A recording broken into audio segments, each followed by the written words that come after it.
Yeah, I think we're good to go. Yeah. Okay, so hi again, Shalane German, she, they pronouns, LLC doctoral student. This is what I've been really excited to share about. The first one, of course, is important for you to get to know me, but this is the type of research that I hope I can contribute to the literature of Black education space. So legacy, impact, trajectory of high school graduates evaluating the role of their Black Student Union, with the efforts of this actually turning into research line of youth participatory action research, not me presenting only, but actually co-researchers alongside.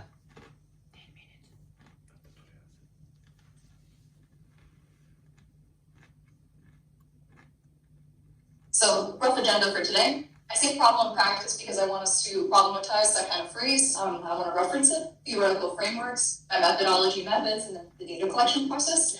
I'm not at the analytics stage, but I really am excited to get some contributions on what you guys think about so far. Okay, so practice is problem. It is not the who I research with or who I get the chance to actually learn from is the problem. The practice of the problem is white rage. So I'm talking about white America and the way that they are navigating spirit murdering. Spirit murdering is a phrase used by Bettina Love, and the way that we are conceptualizing Black and brown bodies, Black and brown educators, Black and brown spaces for mattering.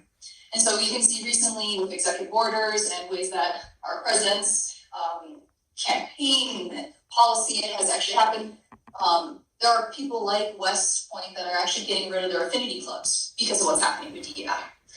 To the point where like articles like this from 2017, and we know the Black African Coalition is amazing in ASU, has actually helped to the retention and involvement and belonging in these spaces. But we see something like West Point show up where we're having now contradictory moments. So what are we doing for understanding the political moment, the landscape of our practice of problem practice with Black educational futures and spaces? So the paper's purpose, I have in keywords evaluation, phenomena, trajectory, belonging, identity formation. And what I'm really curious about is looking towards literature about what does Black educational spaces look like, feel like, experience, evaluate, look like, everything from high school's perspective. Alumni is who I got the chance to research and learn with using this BES model. And I'll tell you a little bit about who conceptualizes BES models too. So here are my research questions, and then I'll also talk about some of the images. This is the most important part, so please do not let me forget about this. But research questions. So we're thinking in these, I'm just going to reference the first one. I apologize, there's two ones, but top one. So according to high school graduates in Arizona, what role did their Black Student Union, BSU, club play in their academic journey? I'm curious, what was the evaluation? What did the interviews say about when you're reflecting back on BSU? Did it help? Was it helpful? Is it important? Did it disrupt anti-Blackness? Do you feel like you can be unapologetically Black at school?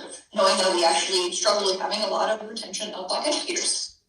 So I'm using BSU because I know that we might all have the same awareness of BSU. So BSU is a higher ed K-12 club that is talking about advocating awareness for after school programs for Black students. I got the chance, and I'm still in the membership process, so I put initials just so that there's even more efficacy with the confidentiality. But this is actually how the interviewees are starting to describe it. So family working together to be better. Put your favorite Black actors in a room and let them be students for a day. Watch how crazy that gets. But it's more than just Black people. It's bringing together multiple races, costs, many experiences, Black history. I want to describe that it's like re-educating yourself on something, and then the last one, kind of a place to come and talk with others with community level status. And so the opportunity I've had with these interviews is actually learning, how do you describe BSU? What's the definition of BSU? Why have we not asked young people to actually define BSU? Why are we always using Black educational spaces from what old people say?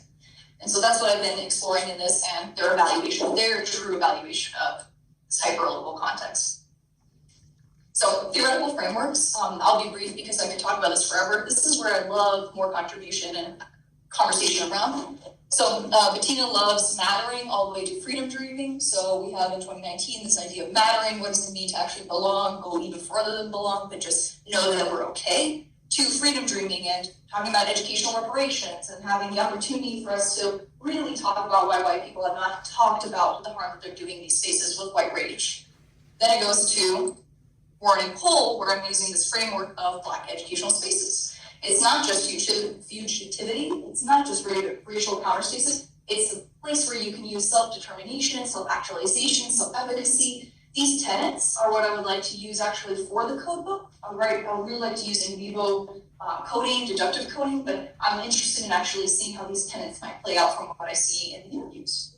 And then again, BES using this definition, operationalizing it. It can be physical locations, cultural practices, traditions, opportunities for, I apologize, it says Black, but that was before we were capitalizing Black. And students and educators to heal from the racialized assaults resulting from anti-Blackness and strategize resistance to manifestations of anti-Blackness. So after I realized this, I was like, we need to talk about this. Are we talking about BSUs? Are we talking about BESs in Southwest? And that was where I saw my literature gap. I was like, let's be talking about the American Southwest. And then Christina Sharp's late work is really important, and I'm looking at two things. Black redaction and Black annotation, and that's going to inform actually what some pedagogical moves in Black spaces that I've learned about is, fugitive pedagogy, and then evidence work called academics. The week, when it's using rape work, it's referencing this as a huge understanding of like, we're always living in the aftermath of slavery, but what are the ramifications of people not understanding residual slavery in educational spaces? So the whole and how classrooms can be the whole, but also bodies, but there is like this anti-Blackness, just like smog everywhere. The ship is just like seen as a vessel, but also actually a contributor to these things. And then the wake. So Christina Sharp conceptualizes wake work and like, what are we doing to actually get to Black healing? Not just stay in a space where we're just like, everything's the aftermath of slavery. Those are the two books I was referencing that, while not always centering the young people's voices, is critical for understanding what we've seen about Black education. Before white people cared about it, outside of white people's gaze, just Black excellence in these books. Okay, this is the good stuff. So methodology and methods, we're doing a qualitative phenomenology study, semi-structured, 60 minutes, and we have 3 cohorts of alumni bases. So 2021, 2022, and 2023. And exploring what does that mean through oral expression and language. One day I want to get to embodied experiences or art-based approaches. My N is 15 interviews. So I asked the young people if they had to name their high school again, what would they say? And if you don't mind, can you shout out really quick some of the high school's names that you've seen? Sun Valley. Yes. Clementine? Yep, Clementine. Yeah, I think you can. Like, I mean, there was such a great opportunity to see that, apologize for the light, but like the opportunity to see how are the young people conceptualizing the high school. So knowing that, of course, confidentiality, we can't say the name, but what are they seeing from it?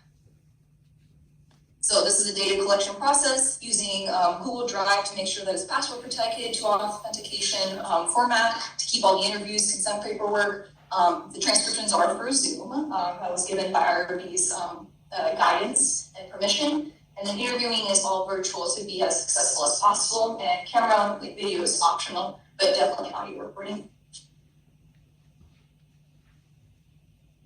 Okay, I was geeking out about the graphs, but I hope you bear with me. So here are the BSU alumni. I want to show you a little bit of the pool. So my first year, there was only one senior that graduated. One BSU stole, one BSU member walking across the stage. And that person is waiting to be interviewed, but is part of the interview pool. Then by the second year, we had 7 attendees. We had a small group. It was growing, but we had 4 seniors graduate.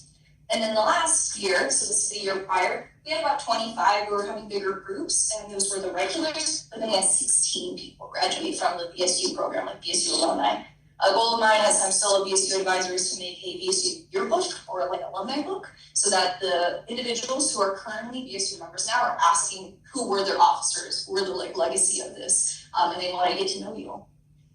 So that's N equals 15, very small group, but I wanted to show you the breakdown of those 3.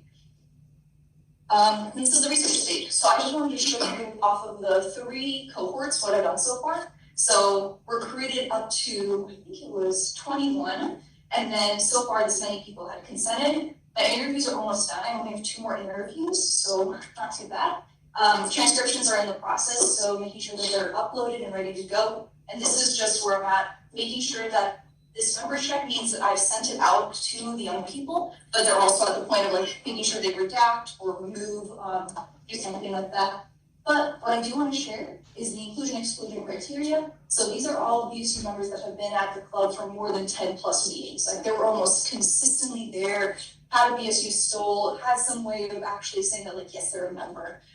2 people from this recruitment pool did not graduate from the school, but were invited. And I'll share also a little bit about demographics in terms of gender. I have 10% of the member check, so I could start the deductive code book using deduce, but I'm still working on still with my preliminary findings. This is data inventory, just some stats for you. So 71% consented out of those who were recruited. I'm done with all of the consents for right now. 13 total interviews and then 2 left. There are 3 graduates represented, predominantly female space, and we have 1 male interviewee. And then we have 420 pages of transcribed interviews to go through and start the code book, and then 780 minutes of audio recording. So this is my last slide. I just want to tell you that from that 1 person who's consented so far to show they member checked it, they said it's good to go. From what I took away, I'm still doing some of the coding, is that they have really started to dig deep into how they evaluate the BSU advisor. And that goes kind of back to my first PowerPoint of like, what do they anticipate from advisors? What do they see in advisors? And then hearing about the takeaways about, I asked them if they had a meaningful moment from BSU and then a stick out moment from BSU. And it was interesting as I started to see that like the stuck out moment or like what stuck out to you. I mean, they were really holding some like big moments. Some of them were not always good. I mean, like I remember this huge argument. I remember walking on eggshells, or like I remember something really bifurcating us. And then some of the meaningful moments though were just moments of love. Not without like the problems or complications, but it was interesting to see the dichotomy of those two.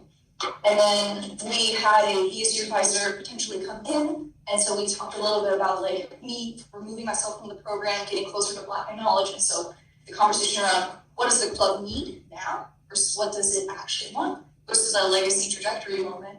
And then one person in this interview, particular specific to this interview, was saying, I don't know how much I can share about this, but I just want to say I'm looking across the room at like a future esthetician, future real estate owner, future teacher. I can't believe how many people are in this room. And I was like, oh my God, like funds of knowledge? And they're like, oh my God, funds of knowledge. Like it was an opportunity for them to see that like the members have so much, and that was a little bit of future dreaming in there too.